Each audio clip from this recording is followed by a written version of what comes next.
We have our handprints here.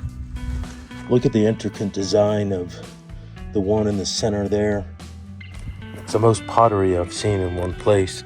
A lot of flint shards too. Hey everyone, it's Dave with Rugged Road Explorers, and I'm in a new area today and just out for a quick recon just to kind of scope out the area, and just scanning with my binoculars right here behind me, right there. I noticed a little bit of stacked rock, so I figured there was a dwelling there, and I broke out my binos and scanned in, and I'm going to show you what I saw. And this is just, I'm not even actually out looking for ruins or anything. This is just doing a recon, and what I found is just so neat already. All right, there we have it. Kind of focused in on the rocks there, but then what I want you to do is look right above the rocks. I don't know if you can see that, but there are some pictographs of people's hands. That's the first I've seen of that out here. So we'll get closer and take a look at that here in just a little bit. So I'm working my way down. I just came down this little canyon there and down to where I see the handprints and a little ruin. And already, just looking right here,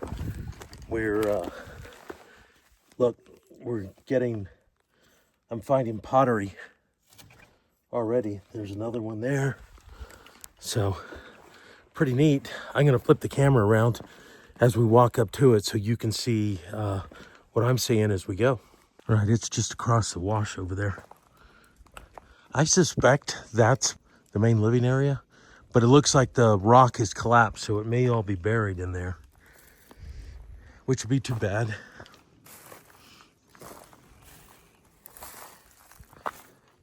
And I'm seeing flint shards. You can see that right there. And here's more pottery and pottery. So yeah, this definitely most likely was a fairly active living area, because we're not even over to this side of the wash yet, and we're already seeing a lot of that. Yeah, look, you can see all the flint shards.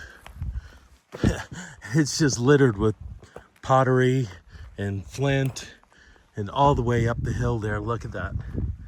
Look at this. Some really nice design pottery too. Ooh, very cool. All right, let's see. Let's get up here. Try not to step in all this. So seeing how this is square here, you see how this is? I would bet that they had a pit house here, temporary one, where it had a wood rock foundation and then wood all the rest of the way up. But check this out. Look at this. Oh my gosh. Look at that. That is too cool. Oh my gosh. Look at all the pottery.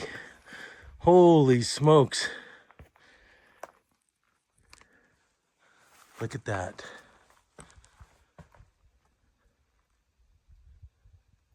That's amazing. That is just too cool.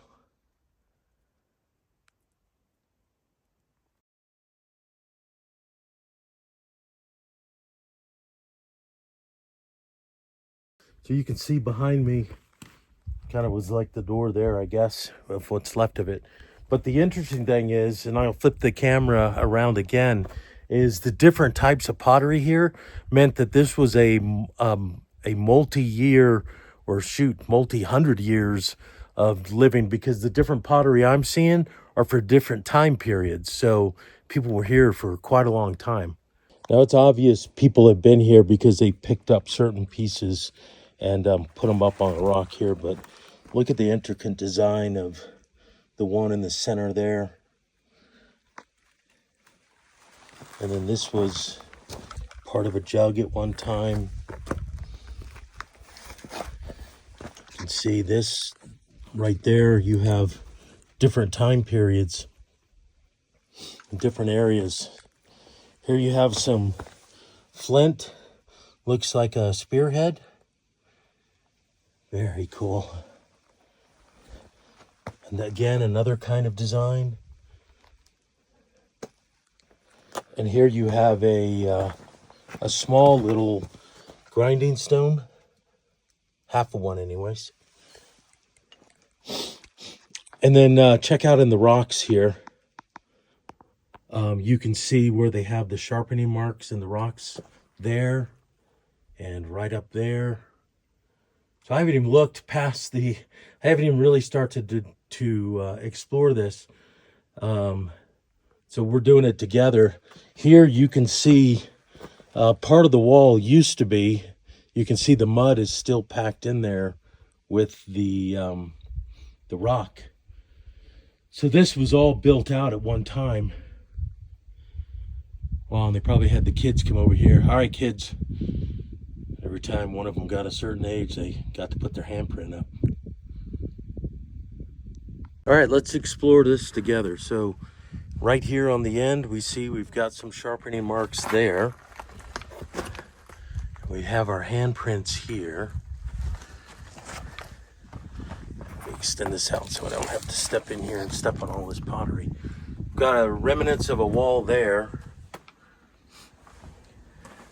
We've got more sharpening marks down here on the ground and in there, and more here. Another one there, and you got some right up there too.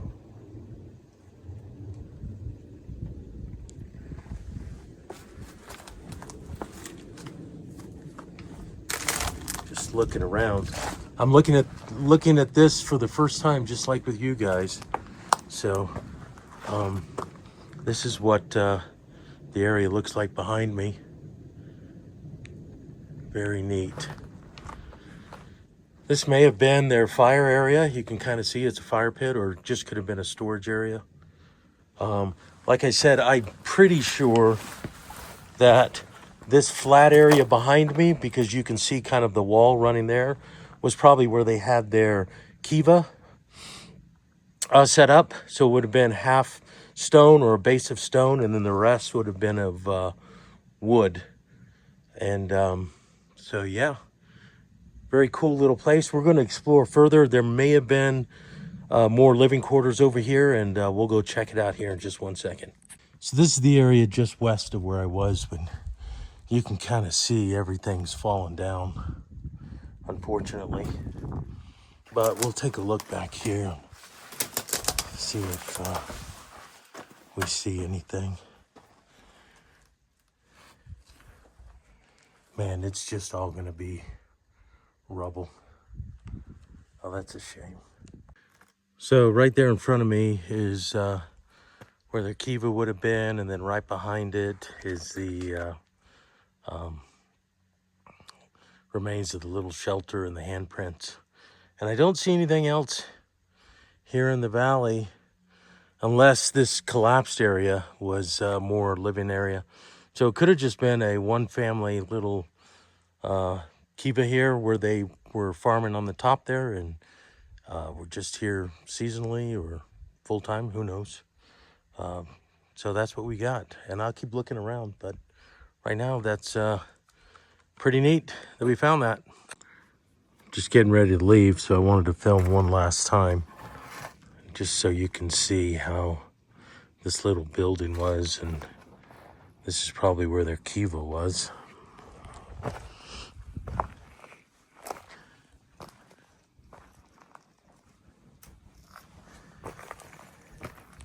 It's the most pottery I've seen in one place. A lot of flint shards too, which is kind of cool.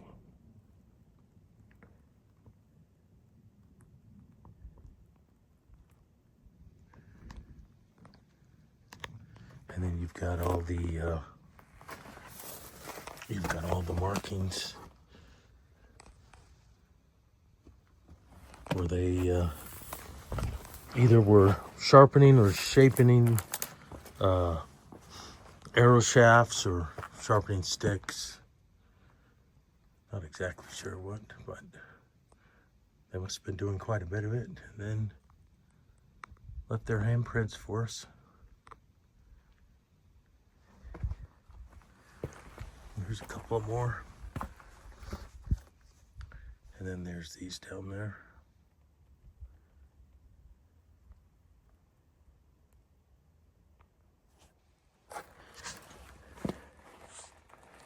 Pretty darn cool. Out here hiking around, and you can see we got this big desert storm coming in. Hopefully I won't get caught in the rain and I can get back before it gets here. You got to be careful about rain in the desert because flash floods in these canyons. So if you do get caught in the rain, stay out of any low areas or any washes. For those of you who haven't seen any of my shorts about how to survive in a harsh environment, I did a video on this yucca plant here, and when they're flowering, you can actually pick and eat these, and they'll give you moisture and nutrition. So go ahead and check out that video. I've got a lot of good ones in there about survival stuff in harsh environments. So there you go. And kind of tastes like cabbage, so it's not bad. I got this big storm that's blowing in on me. Just kind of blew up and it's moving towards me. Luckily, I see a kind of a crevasse right there, or a little cave. Hopefully it'll be big enough to get me out of the rain. I mean, I've got my rain jacket, so I'll be all right, but better to stay dry until it blows over. So we'll get up there and we'll check it out. So there it is. It doesn't look like much, but I think I can get out of the rain anyways. Let's see. Yeah. Make sure there's no rattlesnakes down here. All right, I guess we'll hang out here until the storm passes. Well, it rained a little bit and then blew out pretty quick. So I don't know if it's gonna keep coming or if I should make a run for it.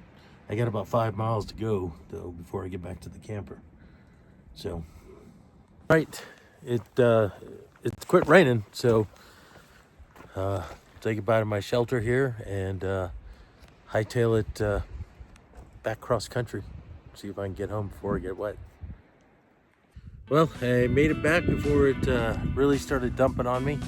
It still looks like it's gonna get here. It just kind of sprinkled on me every now and again as I was making my way back. But hey, I hope you enjoyed today's video. It was pretty cool finding some new things. And if you like this kind of content, go ahead and like and subscribe.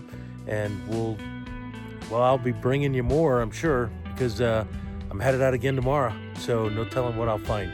And until then, take care. Everybody be safe, and best of everything to you. And I got back just in the nick of time. Look at that coming in.